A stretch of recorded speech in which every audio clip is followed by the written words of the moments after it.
పెళ్ళిళ్ళన్నీ ఫిబ్రవరిలో, మండే ఎండలు మార్చిలో, పరీక్షలన్నీ ఏప్రిల్లో. అనగా నెలకు వేడుక మాకు హాయిగా గడిపేటందుకు, నెలకు వేడుక మాకు హాయిగా గడిపేటందుకు. ఎక్కడికి వచ్చాం సార్? మేడే పండుగ మే నెలలో, చదువులు మొదలగు జూనులో,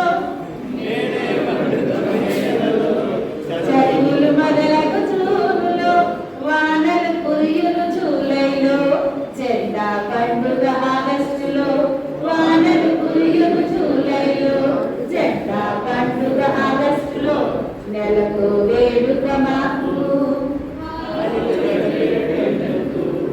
నెలకు వేడుక మాకు హాయిగా గడిపేటందుకు. గురు పూజ సెప్టెంబర్లో, గాంధీ పుట్టెను అక్టోబర్లో. గురు పూజ సెప్టెంబర్లో, గాంధీ పుట్టెను అక్టోబర్లో. బాలల పండుగ నవంబర్లో, క్రీస్తు పుట్టెను డిసెంబర్లో. బాలల పండుగ నవంబర్లో, క్రీస్తు పుట్టెను డిసెంబర్లో, నెలకు వేడుక మాకు